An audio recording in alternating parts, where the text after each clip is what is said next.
we'll immediately go into our top performing GT list. David, I don't want to maul his name, so you can take it from here. All right, this first list is Scott D. Wynter Wartrike, played at the Boardroom Brawl, and it's a GT, so there's 5 rounds here. Yep, and this guy had some fun matches because he played up into a bunch of interesting armies. But as for you showing his army first? Yes. Yep, okay. Interesting picks here. I know a lot of the speed bosses out there are like, what? Death Killer Wartrike? Oh, yeah, exactly. We got a Death Killer Wartrike, guys. Finally made his appearance.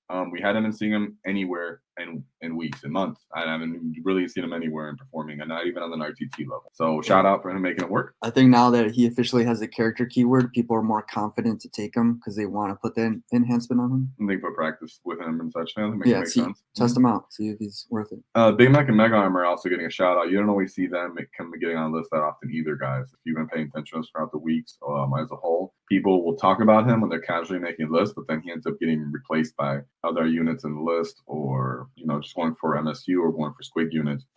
So I'm glad he's on the list. Then we got the Captain Bedrock. Yeah, he's been turning out to be a staple in a lot of Ork lists. Almost every competitive Ork list is pretty much bringing WAAAGH and Captain Bedrock now, guys. This is what I really like to see. 3, I think you keep going down, David. 3 Knob on Smash with Squigs here. A lot of people will just bring 1 and then bring the enhancements. I really do like giving the +1 to hit and actually bringing another knob on Smash Quick. I've never brought 3, but I have made lists where you have 2 of them, and that's because you're not paying for the entire additional unit, but you're still getting a nice big base that you can use to maneuver the battlefield, some OC. He's making the whole unit way more reliable because you know that those chomping mounts from your Squig Hog Riders, they hit on 4s. So if you get him in your unit, let him hit on 3s, you make them overall just more effective like that.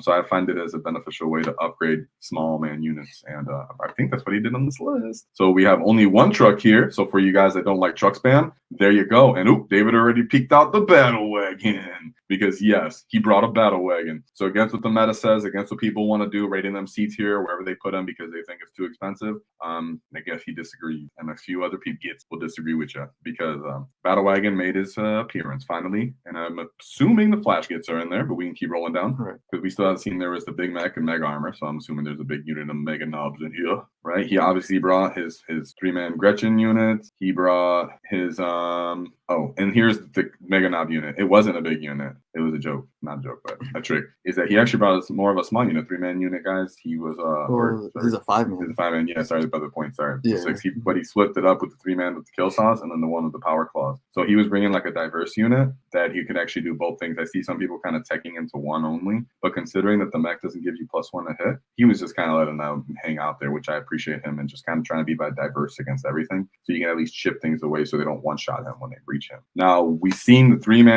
3 knob sergeants or knobs on Smash Quick being assigned to these 3 Squig Hog Boy units. So an easy way to bolster, like if you've ever played with your 3-man Squig Hog Boy unit, guys, you understand with Overwatch in the movement phase, you're getting these Squig Hog 3-man units chipped down to what I would call an ineffective level, right? Because if you start taking Overwatch from a Flamer, you lose 1. Maybe you take Overwatch again later in the turn, right? Or you get punched back, you lose another one. I got 1 dude. I know he can be useful, but he's not damage dealing, right? If you have the knob on there, and you drop 1 guy and the knob gives the other 2 +1 a hit, you still have quite good efficiency here. And the knob doesn't just get picked up because he has so many wounds. So it's a good way to then, in my opinion, and his as well, to really get those 3-man units to maintain some combat effectiveness if you just add the knob in there. Because still the points are pretty cheap to add a knob to the 3-man Squig Hog Boy units, right? So that's something to look out for, guys, if that becomes more prevalent. And then, of course, you got the staple 2-mana Storm Boys units, followed by, but instead of a small Warbikers unit, you have a large Warbikers unit, and that's where the Death Killer Wartrike was. He was assigned to this big unit,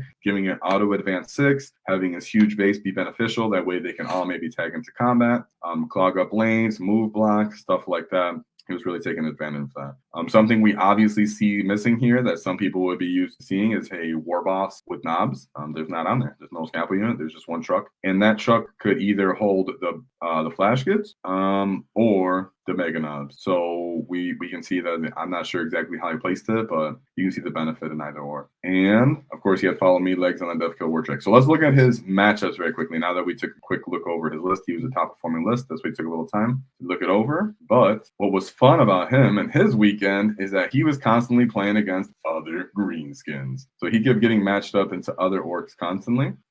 When we mean constantly, we mean in his first red game, he immediately had to play Orks. So right here, we have a Beast Boss on foot with Super Cyborg Body. Some people like that because they feel like the Beast Boss is a nice model, and once he does get into charge into combat, they want him to kind of be more difficult to remove, as a 6 of Feel No Pain doesn't make him that much more reliable defensively. You got Boss Snick Ralph, for with a unit of commandos you'll see on this list. He brought Gazgul. This is his opponent, mind you. This is Scott's opposition. Now, Mazrog, Scragback, followed by Gas. So this guy's bringing the nice thick Orc characters. Another somewhat reliable entourage of units with two Beast Snagger Boy units. And 1 unit of regular boys. Mm-hmm. You got 1 truck on this list as well. And he's also bringing the Death Killer Wartrike. There we go. This and time, they kill rig. But he's trying, man. This guy was definitely trying, and I appreciate him because he brought the kill rig. He was trying to have fun. He was still trying to be effective. I'm sure he had a great idea. I'm sure he'd practice. I'm not making fun of him. I'm just saying a lot of people will try to be dismissive of this list just because you had that on it. So I appreciate it. You got the Commandos, Custom Booster Blaster. Shout out, Custom Booster Blaster.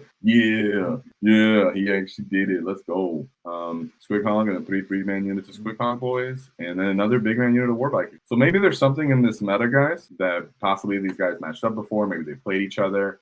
For some reason, we went from 0 Death Killer Wartrikes to 2 guys in the same tournament matching up against each other, playing against each other with the same Death Killer Wartrike with the Warbikers on there. So if you guys think about that a little bit, maybe you've been considering trying it. I know some people have been talking about it in Discord. Maybe give it a shot because maybe these guys are caught on to something that we haven't all caught on to yet. I know that a lot of people are like, "Cool, the base." We understand what a base does and how big it is. Okay, but we're talking about how does that implement in the game and how useful it is overall in multi-meta matchups. But in this mirror matchup, Scott came out the winner. Okay, with a score of a straight 100 against him. Yeah. All right, so let's move up to his next matchup, which happened to be Orks. More Orks. Whoa! Let's get that Greenskin on Greenskin violence. All right, David. All right, this guy brought the Big Mac with shock attack gun. Gazgul. Another Gas. Okay. Gas still getting love after. Still getting love without the truck trick. Mazrog. Okay. Double Pain Boy. Double Pain Boys. Double War Boss. Okay, and why is that? Let's see. If he has Bricks of Boys. Yeah. I'm appreciating this flavor, right, guys? Just because someone doesn't win it all out doesn't mean you can't respect their list and enjoy it. So what else is going on here? He's got 1 truck. 1 truck again. Oh, is that a Gork in that? Oh, a lad after me own hawk. Ooh, let's go. Yeah, I mean, I know he didn't win, but still, hey. Unit of Gretchen, and then unit of 3-man unit of Meganobs. Oh, yeah, 3. Interesting loadout. Yeah, these guys may be weapon. something on their own meta. They decide they want to mix up their loadouts. Maybe you just took it because WYSIWYG. WYSIWYG, that's what I kind of think of it. When you're going that smaller, it's kind of like whatever. 3 Grots with mech guns, custom mega can. I like that. Small unit of knobs. So he put the war bombs with the small man unit of knobs, or in the big unit of high swim there with the big boys. But I get to do the flexibility in the game. And he did give one of them with big choppers and one with power balls. So that was his second game matchup, and Scott ended up winning 87 points, putting 87 points against him. Yes. In his third matchup, you'll see we have White Scars. This list, we got the Captain Terminator armor, Chaplain on bike, Primaris Captain. He's got 2 units of intercessors. Okay, not the most optimal as you would think, right? But it's still out there. 3 attack bike. Yeah, attack bike squad. Okay. 3. What's different? I'm White down Scars for the speed. Yeah, it's for his. 3-man unit bike squad. Okay. Another 3-man bike squad. Let's go. The guys are trying to bring all the speed and 3-man. A lot of units for Space Marines. Very different than what a lot of people have been bringing from. A lot of units. Minimum size, so it's like. Blade Guard, 3-man squad. You got your Eradicator, 3-man as well. An Invader ATV. Let's go. 3-man Outrider squad. There's his tank. Okay, I was like, where's his guns? I'm like, what's going on? And then he brought a Storm Talon gunship. Okay, it was a different form of DACA. Not my favorite. Not obvious, but here it is. And then a 1 Terminator unit, a 5-man. So Scott put up 100 points on this guy too. So we'll move on. But remember, Scott came in here with a unique list of his own extent as well, guys. So he's putting up 100-point games. So out of these first 3 games, he's had 2 100-point games, and his second game was 87 points. Going into his 4th matchup, this is where he faces some heat now. Right here, he's coming to contact with one of the meta bullies, Gene Stealer. All right, this list has the Abominant, Acolyte Icon Ward, Biophagus, Reductus Saboteur. Okay, there's a couple different I'm not used to, but still, 1 10-man Neophyte. Not the most. A Goliath truck. 2 Goliath trucks. That's different. There's the Aberrants. A lot of Aberrants. Okay. This guy was going for the Aberrants. 1 5-man. We've seen these lists form a little less well against Orks, right? Whenever we've seen GSC units that meet Orks with a lot of small units are interrupted. We see GSC units meet Orks unit counts as well as having guns. GSC ends up beating Orks when it comes to that MSU kind of game. When they start to throw on these fat aberrant units, they seem to do worse into Orks. I know some people might disagree with me, like, well, they're really tough. I understand, but based off all the games we've seen, right, David, with the top performing players, maybe we haven't figured it out as individuals yet, but from the top performing players that make it at GT level, when they do meet other GSC players, it seems what it comes down to, did they bring too many average? Sometimes if the GSC player brings a lot of them, it seems to actually favor the Orc player, though, because then they're not getting their points effective back, and Orcs actually have some decent profiles, sheer volume, and the ability to fight on death to actually bother and annoy some average just a little bit and still play the mission. So I think GSC trying to meet Orcs with this list isn't ideal, and I'm not sure exactly how efficient these Goliath Rock Riders are. But as a whole, how Scott did here, can we guess? Another 100. 100. So that's what I'm saying is I would definitely like Scott, if you're out there, shout out to you.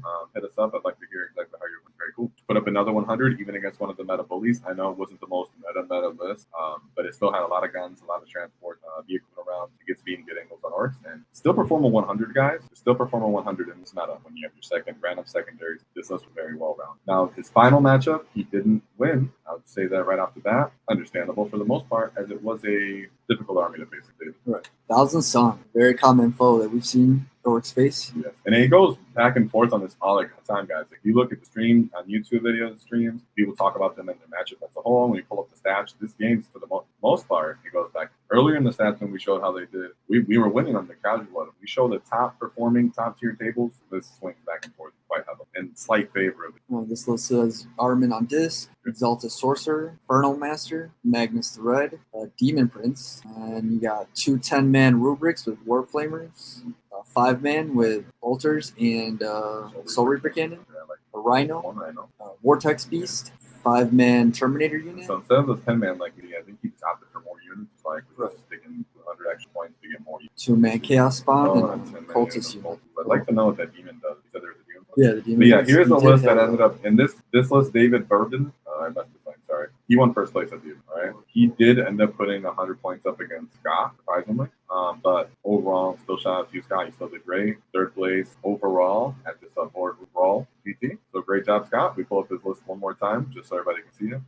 Give them another just quick look over just so everybody can kind of get their eyes reaffirmed with this. Because Scott pulled out of 5 games. He had 3 100-point games and 87-point games. And then, I'd like to know the missionary thing, but he only got 25 points in the last game. Still got third place even with that so well. So can you go up a little more? Sorry, I was got the bad route. And then we can go back down. All right. I mean, I liked his list. It was, what do you think, David? How do you feel about his list? A little bit of mix of the mech, a little bit of the speed and MSU and shooting. I like that. He picked good mix of everything, but he didn't go too heavily in it, right? He didn't go too many Meganauts, too many Bikers. He didn't pick those Knob with the War Boss. He decided the Knob unit that he used the Flash Kits. What he really stuck to were his Quick Hog Boys are kind of the cement part of the unit. While he's running around Storm Boys and 3. His Battle Wagon, I'd like to see how he played it off. Because he gets so many games with the Battle Wagon when so many people are talking it down.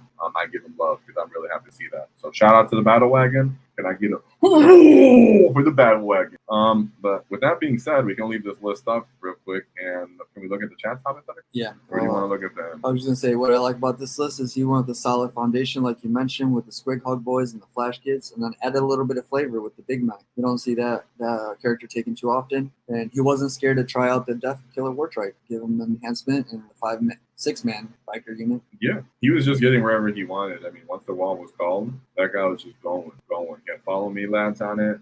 The auto advance 6 from it. He was throwing it in someone's face, taking up a lot of possibly move blocking, maybe stealing from OC, beating a small skirmish units. That's where I can see that be beneficial. And I did appreciate his Battle Wagon. Like I said, I'd like to see how he played it as